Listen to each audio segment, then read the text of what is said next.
right, so we're going to move on to our next presenter. And Dr. Shoback really wanted to be here in person. She was unable to be here today in person, so we're going to move on, and she's going to be online. So let's bring her up. We'll say hi to her and let her get started. Hi, Dr. Shoback. Hi, good morning. All right, we're so happy to see you. Thank you for joining us. Dr. Shoback has been a longtime supporter of the HypoPARA community and patients. She always steps up and says, yeah, I'll be there, I'll help. She comes to us from UCSF, so we welcome you, Dr. Shoback. Go ahead. Thank you, Patty, and thanks again for the opportunity to present today. It's a real pleasure. It's always a joy to be together with the association and all of our patients. And so I know I'm missing a great deal, but I do appreciate the chance to present. So I see my slides there. And so I'm going to tell you that I'm going to speak about a topic that Patty suggested. And so I'll be giving Patty credit in certain places in this slide set. And so we're going to talk about hypoparathyroidism and some of the important comorbidities that one needs to think about with this situation. So let's go ahead with the next slide. So what is a comorbidity? Why are we even having this lecture this morning? So I'd like to talk to you about how understanding some of the comorbidities that we face can help you with managing your hypoparathyroidism. And what are some of them that you may or may not be aware of? So we'll review a few. And this, I think, is one way to sort of influence the way you take care of yourself on a day-to-day basis. So next slide. So when Patty suggested this lecture, she said, I really want you to discuss vitamin D. I want you to talk about what magnesium and potassium are. And I think she gave me the idea that we really want to think about comorbidities because they help us to understand some of the symptoms we're facing, with any condition, really. And she pointed out that some of the symptoms that people face on a day-to-day basis may get confused with hypoparathyroidism, and they may not be due to it, and maybe other tests need to get done. So the point here is to stay informed about your health and not always blame everything on hypoparathyroidism. And I call this advice from Patty. So let's see the next slide. So what is a comorbidity anyway? What am I talking about?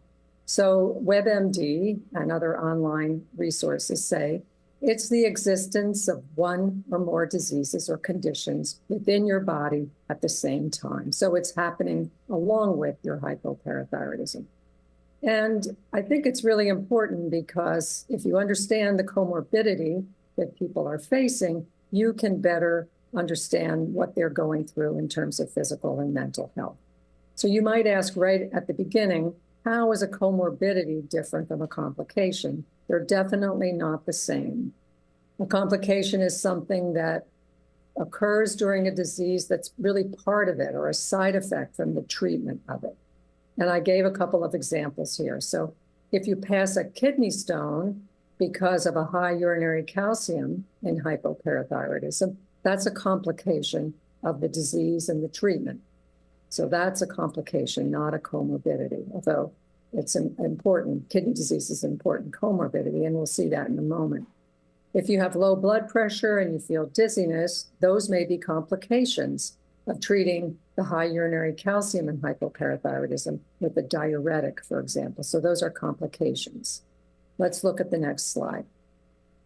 A comorbidity is really something separate. It's another disease that's happening alongside the hypopara. So here are a couple of examples. I thought this would give you sort of a better feel for what I'm trying to talk about this morning.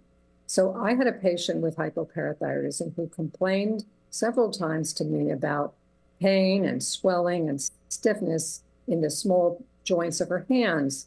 And you know that sometimes tetany really can cause a lot of pain and stiffness and so forth and cramping, affecting the hands.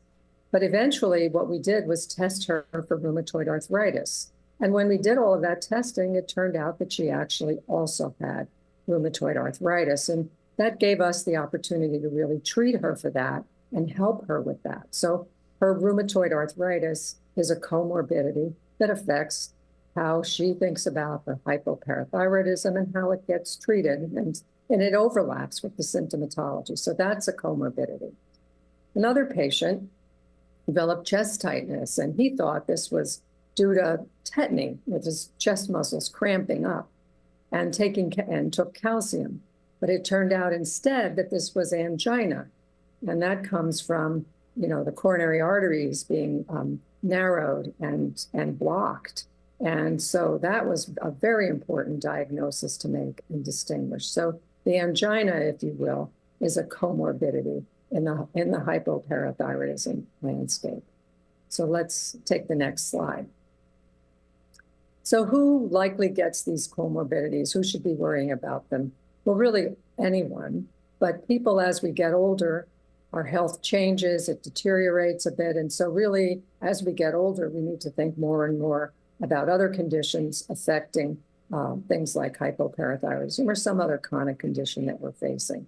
So I've listed here a lot of the several really common comorbidities in our population that you need to think about as you're moving forward in your journey with controlling your hypoparathyroidism. Kidney disease, high blood pressure, heart disease, arthritis, like I just told you about my patient, mental health, challenges, diabetes, cancer. All of these things can be very important, and they're common comorbidities in our health journey. Next slide, please. So how can they affect you? So I've put these different bullets together from what I think are important considerations for us. So when I'm taking care of a patient with hypoparathyroidism, I always think to myself, this is hypopara plus blank. What else? What else do I need to take into account when I'm giving medications or giving supplements? And then I also think about the symptomatology. The symptomatology could be from either of the conditions, okay? And sometimes it's very hard to separate. I want to acknowledge that, and we always talk about that in our appointments. And, one condition can influence the way the other behaves and the way the other responds to treatment. So we really need to keep them both in our minds at the same time. And no question, and you all can attest to this, a comorbidity can affect your day-to-day life and make what you have to do for treatment of your health in general much more complex. And then, of course, drug interactions, and I'll talk a bit more about drug interactions in a minute, because some of the drugs that you take for those other conditions or for hypopara can be effective. They each can interact with each other. So that's important, the drug interactions and side effects that can sometimes be additive. So we need to keep a lot of different things in mind in this setting of comorbidity. So next slide, please. So I think you know this, and this is going to get talked about a lot in this conference, and we spend a lot of time talking about numbers and lab tests. But we've got a lot of goals in hypoparathyroidism when you treat it. The first is generally always keeping the calcium within an acceptable range. We want to keep it in general in the low normal range. We want to keep the serum magnesium in the normal range as well. We want to get a calcium and a phosphorus product, and I know other lectures will talk more about this, less than 55. We want normal vitamin D, and we want to avoid that high urinary calcium. And so you'll hear some of the speakers talk about that, and they'll say it's hypocalciuria. So just know that technical term may pop up, but that means a high urinary calcium. And why we want to attack that is because we want to protect your kidneys. We want to protect you from kidney stones. We want to protect you from deteriorating kidney function and so forth. So those are the first steps. Let's go to the next slide. Some of the second steps are to keep that phosphorus low if we're going to get that product in a good range. So we want to watch that phosphorus as well. These are some of the goals that you're going to be working on. Because if the phosphorus and calcium product is high, you can get calcium and phosphate deposits in soft tissues. Well, we don't want them. We don't want the heart, the kidneys, the brain, and the eyes, for example, or our blood vessels to get, deposited with calcium salts that really will impair their function and cause complications of the disease. So these are the goals that we have to treat you and to have you stay well. Next slide. So some of the targets that I've mentioned on those two slides are really important. One of them is vitamin D, another is magnesium, and another is potassium, for example, some of what we call the other electrolytes or body chemistries. And those are usually measured in a renal panel, or they're measured in what's called a basic metabolic panel that you often get, every single time you take lab tests. So these are some of the targets that we're sort of automatically looking at. And I'm trying to bring to your attention that you should also be automatically looking at when you see your lab tests. Now, some of these have reasons that may affect how you feel, but others don't. They're just lab tests that may have an effect on downstream complications, but may not change exactly how you feel. And one of those is phosphate. So we're going to watch the phosphate, but it may not change exactly how you feel on a day-to-day basis. Next slide. So let's take a couple of these in turn. So vitamin D, it's really, really important. We know that our skin can make vitamin D. You can get vitamin D from foods that are supplemented with vitamin D. It's in almost every multivitamin that you buy in the pharmacy. And you can read how much is in that particular multivitamin by looking at the label, and it'll be listed as international units or micrograms. That seems to be more common now. So vitamin D is around us. It's pervasive, right? If you're using sunblock, but you're outdoors, sunblock is going to block most of the vitamin D that your skin could make. So remember that just being outside but wearing sunblock isn't going to allow you to make very much vitamin D. Now, in hypoparathyroidism, it's recommended that the 25-hydroxy, that 25-OH vitamin D, that level be measured and kept track of. Okay, so when you look at your lab test printouts, you may see 25-hydroxy vitamin D in those printouts, and that's the very important metabolite that we are tracking and that you should pay attention to. Next slide. So why is it important? Okay, why is vitamin D so important, and why am I talking so much about the 25-hydroxy vitamin D? Well, that is the building block. That's the source from which our bodies make all the different metabolites of vitamin D and all the different cells. I've only listed, 5 or 6 of them here on this list, but you know how important these tissues and these cells are. These tissues make their own source of vitamin D, as well as getting it from the bloodstream, but they make it right there inside the cell, and they make, for example, 125 vitamin D or calcitriol, and you likely all know about calcitriol. So our bodies make it, but they need to have the building block or the substrate in the form of 25-hydroxy vitamin D. Okay, and so we want to keep that tank full of 25-hydroxy and regular vitamin D so that your body can make all of the vitamin D that it wants to make. Next slide, please. So people often ask, how do I know if I have a low vitamin D? What is it going to make me feel? And that's hard for me to be very specific because it's going to vary from person to person, and it's going to vary depending on the level that's present in your body. So what would it do? What could it do, right? So if the level of vitamin D and 25-hydroxy vitamin D is too low, if you're taking PTH, for example, injectable PTH, it may be less effective, okay? It may not be able to work as well to stimulate the bone or the kidney receptors for PTH. Those are the molecules that respond to PTH when it goes into the bloodstream. And I've listed some of them so you recognize what we're talking about. We're talking about really all the forms of PTH that we have. And then if you develop vitamin D deficiency, and there are lots of reasons for that, I consider this a comorbidity of the condition of HypoPARA. And why is that? Because significant vitamin D deficiency, when those levels get really low and they stay low for a long time, your muscles can feel weak, your bones can ache just from that alone, and your blood calcium level can go low.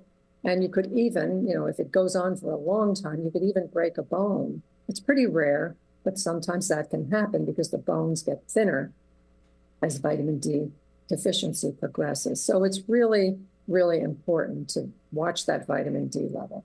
Now, what should those levels be? Well, in medicine, we don't all agree on everything, of course, but we want the vitamin D 25 hydroxy level to be at least 20 nanograms per mil. And many of us prefer it to be 30 or higher. Okay, so the idea is you want to have a full tank of vitamin D in your body for the body's needs. Next slide.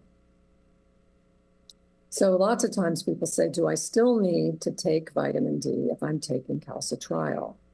And my view, and not everyone shares the same view, but my view is yes, because of the reasons I've just given you. And the guidelines for the management of HypoPARA also say yes. So we want to get enough vitamin D3 or vitamin D2, both are okay, to have that adequate level of 25 hydroxy vitamin D. Okay, so those are the two different forms right there, sort of shown in kind of in real pictures. You know, these are the medications that are supplements that you could take here. Next slide, please. So I said I'd talk a little bit about magnesium. Now, magnesium, it's abbreviated, a capital M and a G, okay, to make it different from milligrams, okay, which is a small m and a small g, okay? So magnesium is really like the cousin of calcium. That's a really, I think, good way to think about it. Every cell in your body needs calcium. Every cell in your body needs magnesium. So it's very, very important. You can see the tissues over on your right that magnesium is really important in the kidney, the bone, the parathyroid, and also over there on the far right, your heart. Okay, so all of the different molecules, the pumps in the cell membranes, the receptors, the ion transporters, the enzymes, almost all of them need magnesium to function properly, or many, many, many important ones need it. Okay, so it's a critical cofactor, particularly, again, muscle, heart, and brain. So very, very important. A lot like calcium, but different in other ways as well. So that's magnesium. Let's see the next slide, please. So we need parathyroid hormone in our bodies to keep the blood level of magnesium in the right balance. So if you have HypoPARA, not everybody, but many, many people often need to take some extra magnesium to keep that balance in place. If you have any GI problems, diarrhea, bowel surgery, there's something wrong with the gut in terms of its absorption of nutrients, all of those things, magnesium may get malabsorbed. It's not correctly absorbed in the gut from your food if any of these things are present. And so we recommend that magnesium levels in the blood be checked regularly, okay? And make sure that they're normal, along with your calcium, along with your vitamin D, along with your kidney function and so forth. So if you're not getting that done, it's a good thing to ask for, hey, let's check my magnesium level just to make sure it's okay. I never mind when a patient reminds me, we haven't checked it in a year, I need to get it checked this time. And so we're happy to do it. So many, the low calcium symptoms, the tetany, the muscle cramping, the numbness, all of those things, many of those same symptoms can be caused by having a low magnesium level. So this is really important. If you're having a lot of symptoms that look like they're low calcium and your calcium doesn't look very bad, make sure that magnesium level gets checked because it can also cause tetany. Next slide, please. Now, potassium. Don't talk that much about potassium at the HypoPARA meetings, but Patty asked me to mention it, and so I am. It's another very important ion, and it's abbreviated as a capital K with a little plus sign next to it. Very, very important. Every cell in our body needs a good level, a solid level of potassium to function. Again, the same molecules, the receptors, the transporters, the ion pumps, and so forth. Very important in things like your muscle, your heart, your brain. And really, every cell in the nervous system needs a good level of potassium to have neurotransmitter function and make those things called action potentials. So potassium, really, really important.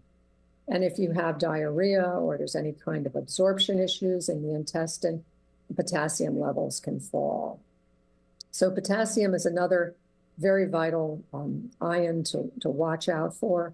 It's often in our regular kidney panels and our basic metabolic panels, so you don't have to specially ask for it, it'll be there.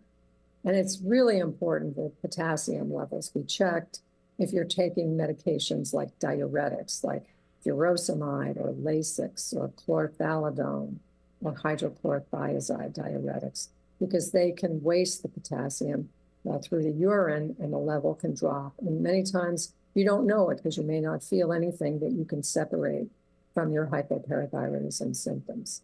So again, some of the same symptoms that low calcium and low magnesium can cause, like tetany, low potassium can cause the same things. Or you could feel just general weakness or general fatigue. So people often say, I feel drained when the potassium is low. And if it's let go, it can lead to, altered heart function. So very, very important electrolyte or ion to watch on those kidney panel tests when they come back. Next slide, please. So I wanted to mention, before we talk about a couple of specific comorbidities, I wanted to talk about just briefly some of the medications and the classes of medications that are important to know about because they interact with hypoparathyroidism. So I've already mentioned the diuretics. They can increase the loss of calcium through the urine. That's Lasix. The thiazide diuretics can decrease that loss. The diuretics can also lower the potassium level. They can also lower the magnesium level. So very, very important if you're taking any diuretic to make sure that those levels are followed closely. If you're given prednisone and you're taking calcitriol, prednisone can block the ability of calcitriol to work properly. So you can get hypocalcemia, low blood calcium, if you're taking prednisone. And I'll talk a little bit more about the bisphosphonates that we use to treat osteoporosis. If you're taking one of those, and I've listed 4 of them here, that can lead to hypocalcemia. Very commonly, people take medicines in the class of proton pump inhibitors that are listed there, like omeprazole. That can both lower the magnesium and can lower the blood calcium level. And then chemotherapies, and there's many more than what's listed here. But just keep in mind that if you're being given that kind of treatment, you want your oncologist to know that you have hypoparathyroidism and these levels need to be watched very closely because they can change. Okay, so just keep these drugs in mind. Next slide, please. So I've listed here some of the most common comorbidities that I think of as an internist when I take care of, all patients. But these top 4 ones, I've decided that they are important for us to talk about in a little bit more detail this morning. And so we'll start first with thyroid disease. We'll talk a little bit about osteoporosis. We'll talk about pregnancy. It's not a disease, but it can be a condition that we really need to pay close attention to in hypopara, and then chronic kidney disease and kidney stones. Let's take the next slide, please. So thyroid disease, I consider it the #1 comorbidity that generally I am dealing with in people with hypoparathyroidism. You know that you have to be very careful and thoughtful and rigorous about how you take your thyroid hormone replacement if you have hypothyroidism, right? You need to take it on an empty stomach. You need to wait at least 30 minutes, maybe 60 minutes if you can before you eat. And you know that if you're taking a proton pump inhibitor or an antacid or an H2 blocker for reflux, that can interfere with the absorption of many calcium preparations. You know that this is something that really does play a big role in how you manage any other condition because it needs this very careful taking of the thyroid hormone supplements. And then you know if you're dealing with both hypopara and hypothyroidism, that calcium supplements interfere with the absorption of thyroxine. And so calcium may look great on the blood tests, but thyroid hormone levels may not look right because the calcium is interfering with the absorption of thyroid hormone. So very important to sort of keep in mind how these 2 conditions interact and the medications can interact with each other. Next slide.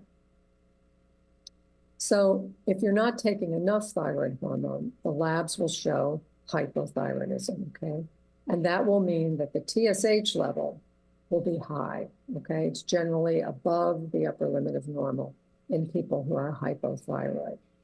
The free T4, which is the measurement of how much thyroid hormone your body has in it, is usually going to be low or low normal. It's not always, frankly, low, but that TSH is our key measurement, okay? And if that's above the normal range, then we know that we've got to make an adjustment in general. So what about the signs and symptoms? How do you know? How do you know that this is important in your body? If you're hypothyroid and the numbers confirm it and the TSH level is high, 20, 30, something quite significant, you may feel muscle weakness, you may feel cramps in your muscles, you may have low energy, you may be sleepy, you may gain weight. All of these things can be caused by the hypothyroidism, so that needs to be addressed. But clearly, some of these symptoms, you're looking at them now and you're saying, that's the same as hypoparathyroidism. How do I distinguish them? It's not easy, okay? But that's why we have blood tests, and that's why we think about, optimizing everything, because we know that the two definitely work together and it's difficult to separate them. So this is a really, hypothyroidism and thyroid hormone replacement is a really important comorbidity that needs great care in people with hypopara. Next slide, please. So I wanted to talk just a little bit about the bone, and many women who are postmenopausal need to pay close attention to this because osteoporosis and osteopenia tend to occur at great rates in women postmenopause. Now, we diagnose osteoporosis. We can diagnose it by having a fragility fracture if you just fall down and don't have a lot of trauma and something breaks. But we also can diagnose osteoporosis or osteopenia by a DEXA scan. And that scan measures bone mineral density. It'll measure it in the spine or the hip, and it compares you to a control population. For women, it'll be young women. For men, it'll be young men. And when you look at the DEXA report, if you've had this test done, you'll see T-scores on there, and you might even see Z-scores. So the T-scores we use for women who are over the age of 50, postmenopausal. And if that T-score is either equal to or below, that means a higher number, below negative 2.5, that's a definition of osteoporosis. And if it's between -1 and negative 2.49, it's osteopenia. I know this is a lot of information, and I've got another slide that shows this in a little bit maybe easier way to grasp. But this is an important way that we make the distinction between osteopenia and osteoporosis and grade it. Okay, let's look at the next slide, please. And this is, if you have never had a DEXA scan or don't know what I'm referring to, here is the simple way that we measure bone mineral density by this DEXA scan. It's an X-ray based study, and it quantifies bone mineral density. Let's take a look at the next slide.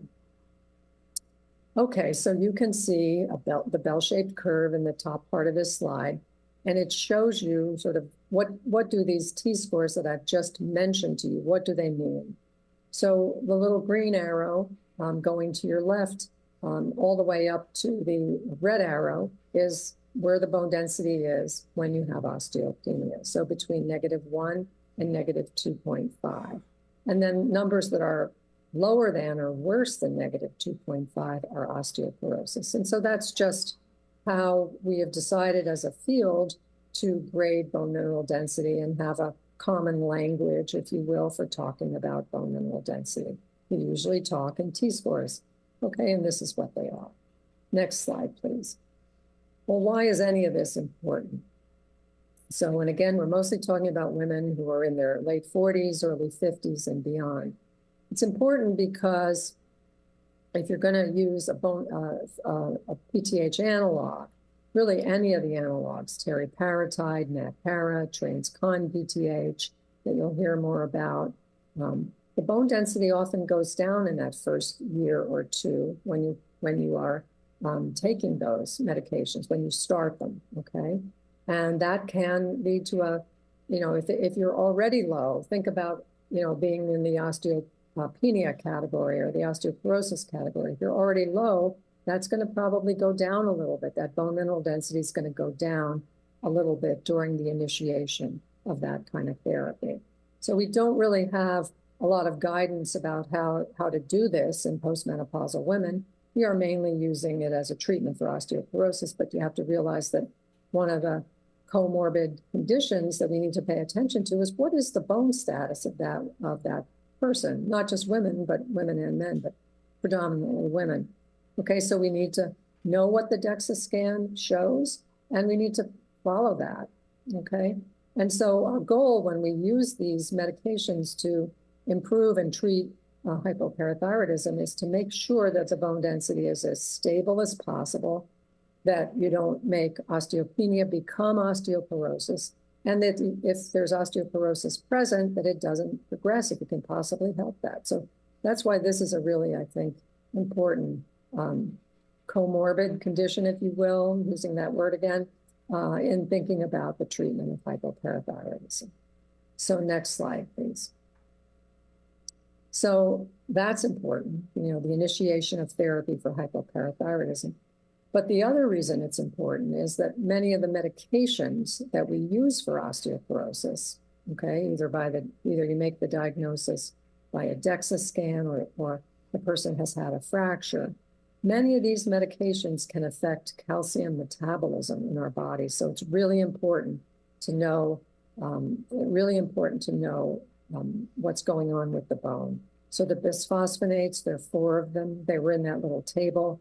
They can directly affect what's going on with your hypopara if they get started. For example, you can develop hypocalcemia. You can be fine with your hypopara, start one of these medications, and because it affects bone resorption, the breakdown of bone and the delivery of calcium to the bloodstream, you can get hypocalcemia when you're on one of these medications. I've highlighted in the middle of the slide the medicine for osteoporosis called denosumab. That's given by injection. That can also lower the blood calcium and sometimes quite dramatically. So you'd have to be very careful if you were to be receiving that if you have hypoparathyroidism. And then the other medications that we sometimes use, the Evenity, the teriparatide, abaloparatide, some of these other medications can also affect the treatment of hypoparathyroidism. And we don't have a lot of experience to go by. We don't have a lot of published series in the literature and so forth. So knowing your bone status, whether you have osteoporosis, whether you have osteopenia, whether the bone is normal, really important in our treatment of hypoparathyroidism. Next slide. Pregnancy. We are going to go quickly through pregnancy, but this, I just want to remind you, it's a condition, it's not a disease. And that in pregnancy, if we take a look at the middle part of this figure where it shows pregnancy compared to normal bone and mineral metabolism, more calcium is moved through the body, more calcium is taken in, those arrows get darker and bigger, and that calcium goes to the skeleton of the infant to mineralize it, okay? And if you're a mom with hypopara, that's going to have a big effect on your calcium and your vitamin D status. Let's take a look at the next slide, please. These are some of the, we're not going to go into detail here, but these are some of the changes that occur in calcium and PTH and vitamin D during pregnancy. And I'll point out to you in the upper left, you can see that the blood calcium level goes down in pregnancy because the albumin level changes. So the total calcium may go down, and the ionized calcium you can see in the second panel on your left, it's very stable, it's very normal. But it needs to be carefully watched in hypoparathyroidism because the flexibility of the body is not the same without PTH. And you can see over on your far right, the calcitriol level in normal pregnancy goes way high. So that means that if you're taking calcitriol, we need to know, you need to adjust that calcitriol that you're taking and that calcium that you're taking because of these changes that occur in pregnancy. Next slide. What we're looking at here is just a little cartoon that sort of diagrams all the different tissues that change in the calcium metabolism changes that occur in pregnancy. So we know that the requirements of for calcium in the mom go up because her body has to meet the needs of the growing baby. So we need to monitor the blood levels in pregnant women with hypoparathyroidism at least every 3 to 4 weeks and sometimes every week to make sure that they stay stable. We have to adjust the calcium supplements and we have to adjust the calcitriol to make sure those levels stay stable. Usually aren't allowed to continue PTH analogs because they haven't been tested in pregnancy. And hydrochlorothiazide, if you're taking that, generally is stopped, certainly in the first trimester of pregnancy. So lots of changes often take place. Next slide, please. And then with lactation, let's say everything went very smoothly with lactation, the calcium levels need to be again monitored closely, often weekly, okay? Because the requirements for calcium change because the placenta and the breast during pregnancy both make PTH-related protein, and blood calcium levels can go high even if you have hypoparathyroidism. So you need to watch, those levels need to be watched closely. And then the baby needs to be monitored clinically because with these fluctuations in the mom's calcium and her supplements, that can affect the functionality, if you will, of the baby's parathyroid gland. So the baby needs to be watched. So this is a really important condition. If you're going to become pregnant and you have hypopara, and you really need to be under the care of someone with great experience with this condition so that everything goes successfully. So next slide. The last thing I wanted to talk about was the kidney. Can you just advance that slide so we can just see the picture of the kidney in here? So you can see it right there, sort of almost in the center of this slide. The kidney is really, really important in the maintenance of serum calcium. So anything in the normal parathyroid person or in someone with hypopara. And so we want that kidney to be functioning perfectly. Next slide. Next slide. Okay, so there's lots of things that the kidney does in our bodies. It maintains calcium balance, it maintains phosphorus balance, and it makes 125 vitamin D, a calcitriol, okay? And those things need to still take place in our bodies. But we know that kidney stones can be a complication, right, of hypoparathyroidism. Now, if you have a history of kidney stones and you become hypoparathyroid from a surgical experience and so forth, those stones may definitely get worse. They may get more frequent, okay, depending on how your hypoparathyroidism is treated. Because both the calcium supplements and the calcitriol that you're taking can raise that urinary calcium, and that can worsen the kidney stone situation, okay? And also, dehydration can worsen the kidney stone situation. So knowing, if your doctor knows that you have a history of kidney stones before even the hypoparathyroidism developed, that's a really, really important piece of information to make sure that they know about. Now, if you've never had a kidney stone, you may eventually get one with hypoparathyroidism, again, because of the treatments. What can you do? You want to make sure your fluid intake is as robust as possible. You want to make sure that the foods that you eat are in keeping with a diet that's healthy for kidney stones. You want to avoid oxalate, for example. Very important to see a dietitian or a nutritionist for advice on management. And it's very important to look at different salts in the 24-hour urine collection. I've listed them here. So the idea here is to try to, avoid having more kidney stones because they can cause urinary tract infections, they can require operations, and they can produce damage to the kidneys. So very important piece of history to share with your healthcare provider. Next slide. Chronic kidney disease. Now, let me just demystify, I hope, a few of these things. We have 5 stages of chronic kidney disease, and they're shown here on the right side of the slide, stage 1 through 5, okay? And we often call chronic kidney disease CKD. You may hear us say that, and that's just another abbreviation that you should know about. But chronic kidney disease is very important. And we measure kidney function with a thing that we call eGFR, or estimated glomerular filtration rate. That's a measure of kidney function along with the serum creatinine, okay? So when you look at your lab test and you see that there, you know that's a look at your kidney function, and you can see the different stages on this slide.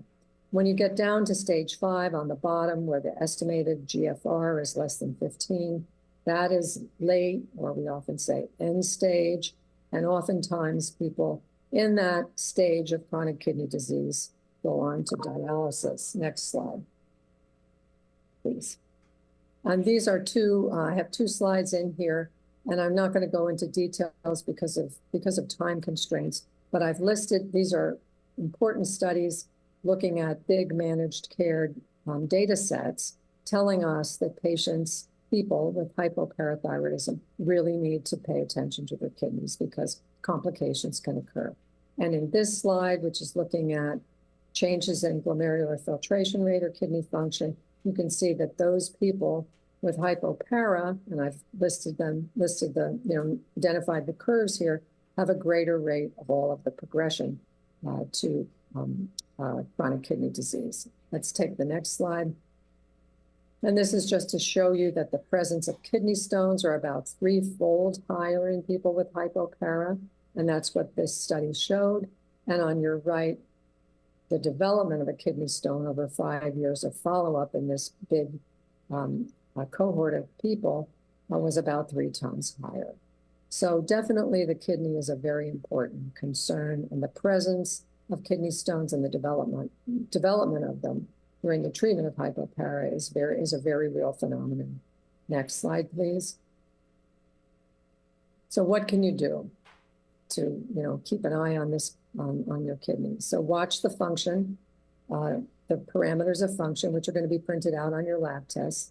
Make sure your blood pressure is in good control. Take your medications for high blood pressure. Monitor your blood pressure. If you have diabetes, you want to address that. You want to follow your A1C for your diabetes. Make sure that it's as good as it possibly can be. If weight is an issue, you want to work on your weight, okay? And we have medications, we have diet, we have lifestyle. You want to probably ask for a nutrition referral because of all the things we've talked about with regard to kidney stones. That's very, very helpful. Watch the amounts of calcium and calcitriol that you're taking. Take what you're prescribed. And the same with the PTH analogs if you're taking any of them. And you want to get regular lab checks, okay? And remember I said phosphorus is something that we don't feel really much from phosphorus, but watch that level as well. So there's lots of different things we're following here.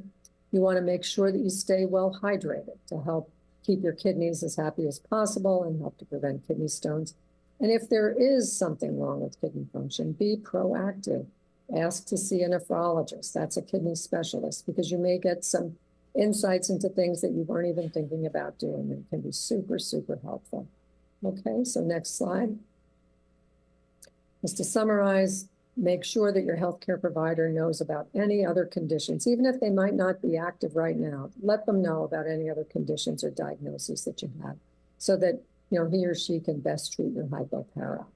And even if it's in what I call the medical past, let them know, okay? And we've only looked at a couple of conditions that I thought would be the most important to share this morning. And then stay on top of who's prescribing what for you. You might be seeing 3 or 4 different doctors, and it might be left to you to keep a very accurate, up-to-date medical list. So do that and bring that to the appointment so nobody is in the dark about what medications you're taking. And I've suggested that you watch your thyroid and your kidney function very closely. Keep an eye on that potassium level. Keep an eye on the magnesium level. Ask for it if we forgot to order it. Watch your calcium, of course, and your vitamin D, and then the measures of kidney function that we have. And really just, stay in the game here. Keep track of these things, keep an eye on them. And I think this is really the best way for us to make sure that we work together to keep you guys as healthy as possible and happy. Next slide. Thank you. Thanks for the invite, and thanks for your attention. All right. Thank you, Dr. Shoback. It's wonderful. We're going to do some Q&A now. I know we've had a lot of them come online, and let's start online, and then we're going to go back there with Bob. Go ahead. Can you take your magnesium and calcium supplements together? Yes, you can. And many calcium supplements have magnesium compounded right into the pill itself, and there shouldn't be a problem. You do want to make sure that the amount of calcium you're taking at a time isn't excessive, that your body can absorb it, but it's okay to take them together. Okay, Bob? You could stand up and just say who you are. My name is Adrian. My question is from a caregiver perspective for somebody who was post-surgical hypopara, right? One, I hope we can get a copy of those slides because I loved them. But two, for the most part, we will have 15 to 30 minutes to speak to a doctor, maybe once every couple of months. Is there a list, maybe a 1 or 2 pager that we can prepare ourselves with ahead of the visit of questions to answer, certain things to look for on blood tests so that we can arm ourselves? And I'm kind of looking at it to be maybe even like a flow chart type of basis. So what questions would I ask if I'm talking to a nephrologist? What questions would I ask if I'm talking to a kidney doctor? What questions would I ask when I'm talking to my primary care physician? A lot of that gets mixed up. My hat goes off for those who are suffering because it is emotional. My wife has a hard time keeping up with it. I'm trying to be better with being empathetic, but not knowing what questions to answer. So how can caregivers arm themselves without becoming a doctor? Well, I really appreciate every single word that you said there, because yes, and I see people clapping. I do too. And actually, Patty, you suggested this talk, but as I prepared it, I really thought to myself, in today's world, it is unbelievably important that caregivers and patients, but caregivers and family members and so forth, help out with this, because it is a big job. It's a big job for me as an endocrinologist, taking care of people with hypoparathyroidism, to look at what the cardiologist did to control the blood pressure, 3 days ago or 2 weeks ago. So I share with you the challenge of keeping track of all of this, and we've got to do it together. That's the only way that we're going to succeed. Many times you'll get what's called an after-visit summary from your doctor or your appointment with your healthcare provider. Hold on to those things, read them, bring them to the appointments. Make sure that med list, these sound like simple things, but honestly, we could spend 10 minutes trying to figure out whether they started hydrochlorothiazide or they stopped it sometimes based on what's going on. And so we want to work together on this. And I wish that I had that 1 to 2 pager that you talked about. Maybe Patty will try to develop it, or maybe someone else has it. But I agree with you. I'm recommending each step of the way, make sure the magnesium is in there, make sure the creatinine is in there, make sure you know that the estimated GFR means kidney function. I'm trying to decode these things because I think we all need to participate in the care of not just hypopara, but any other condition that people have, because medical regimens are so complex. It's a wonderful question, and really I think this, asking me to do this lecture, was Patty's effort to try to get us on the page of, working together cooperatively and following these things along with healthcare providers. You don't have to take our job. That's our job, but we want and need your participation. Absolutely, and I think it's a great challenge. Actually, I was kind of looking at Dr. Kohlmeyer here for leading the medical advisory team next year. Maybe we can come up with something in cooperation with HPA to really go, what is that one sheeter that people could take? We started a little self-advocacy group, and we've barely touched on that piece of how do you go back and talk to your doctor, or how do you maybe send things through the portal ahead of time to prepare or whatever. It's a good challenge. Thank you for asking that great question. And definitely we'll work in combination with our medical advisors to see what we can come up with. Okay, Michelle, got a question? Yeah, I've got a lot of them coming in here. Is the D3 that is listed on calcium supplements the same as calcitriol? No. Oh, I need to wait 2 seconds. Jim. No. Jim said 2 seconds must be waited so that there's no blur of speakers. So no, it's not the same. Calcitriol is 125 dihydroxy vitamin D. So you'll see a 1,25 in front of the technical name for it. And the D3 is just what it says. It's vitamin D, 3, the animal form of vitamin D. So our bodies make vitamin D in the skin when we're exposed to sun. There's a reaction that takes place in our skin. Remember, I mentioned to you about the sunblock blocking that. But that happens if we're exposed to sunlight. We make it or we take it in through our food, and that's plain old vitamin D, vitamin D3.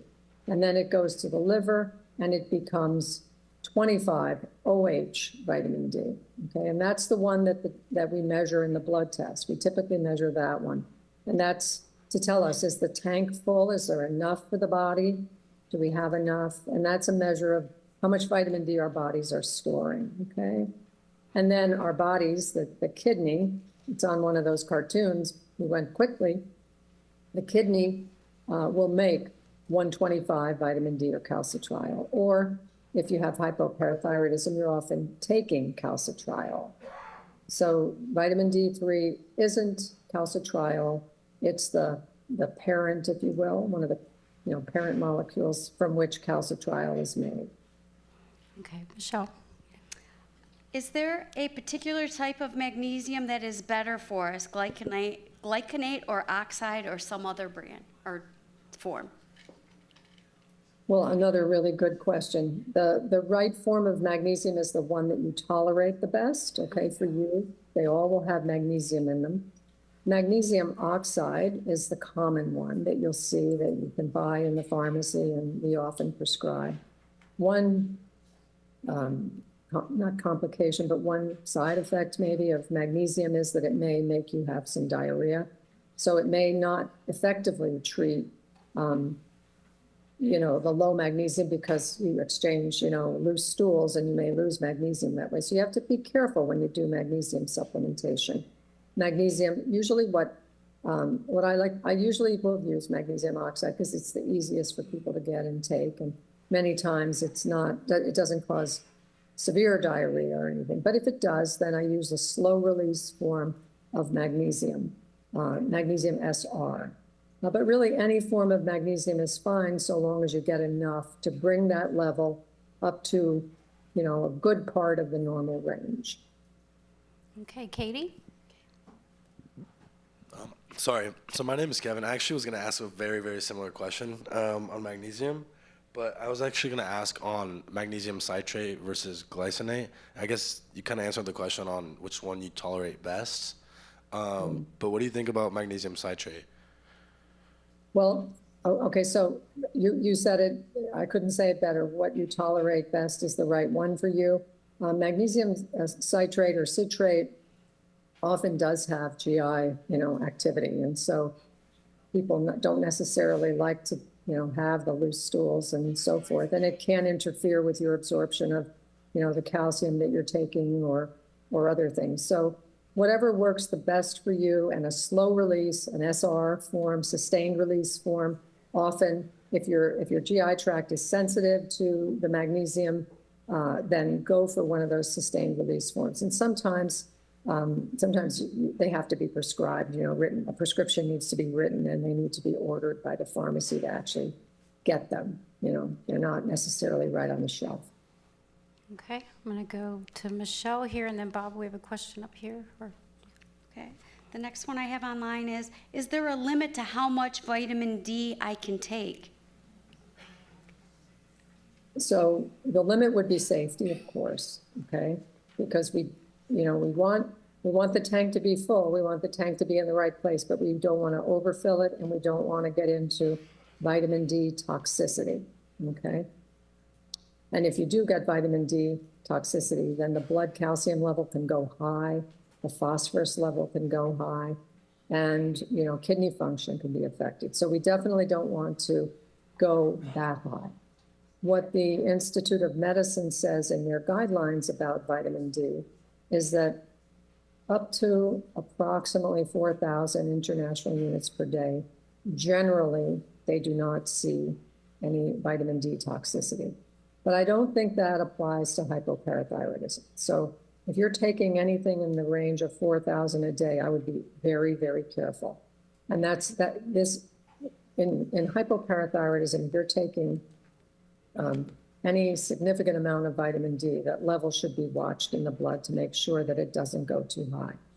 Now, I will mention that many years ago, before calcitriol was widely available, and even in the early years of calcitriol, which is a long, long time ago, many people with hypoparathyroidism took very large doses of vitamin D2 or vitamin D3. And it worked. It was all we had, and it worked. And we did drive those vitamin D levels, those 25 OH vitamin D levels, to pretty high levels, and allowed that form of vitamin D to treat the condition. Okay, we don't do that now. We use calcitriol now, we use PTH analogs, et cetera. But if you're hearkening back to maybe days when people took 50,000 units of vitamin D every day for hypoparathyroidism, I don't want to ignore that. That used to be done, and it was considered the treatment. But today, depending on the regimen that you're taking, if you're taking calcitriol and you're just taking vitamin D in order to keep that tank at like 30 nanograms per mil, the way I talked about it, then you want to be careful that you don't take too much. Because if the levels go higher and higher and higher, you may actually have problems with the blood calcium going too high. So sorry it's such a complicated answer, but I think this is a good situation where you want to ask your healthcare provider to check your 25 level and make sure you're not overdoing it, or any adjustments need to be made. Okay. Michelle had a follow-up question to that question. Yeah, the same person commented back in that they are on 50,000 IUs weekly, like once a week, which would equal out to 7,000 a day. Is that too much? Or if their levels are normal, is it okay?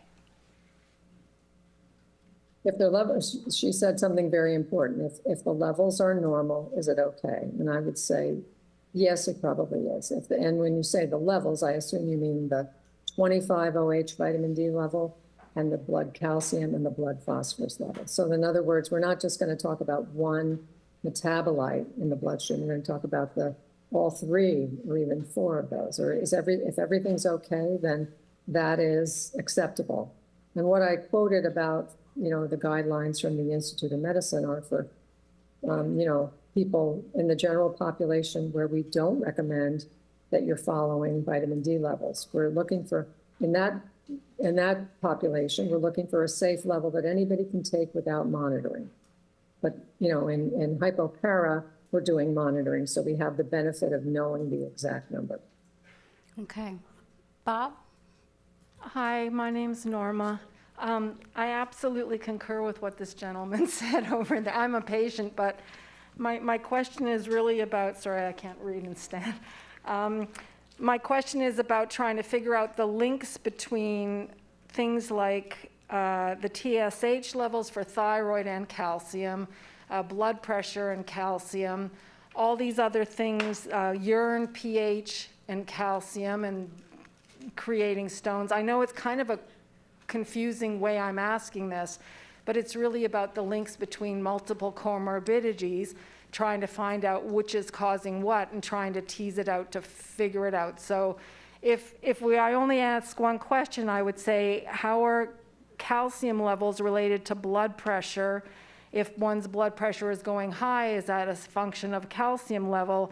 And how does urine pH relate to, how does PTH and the absence of it, or if you're on a PTH analog, the presence of it, relate to urine pH and the development of urinary calcium stones?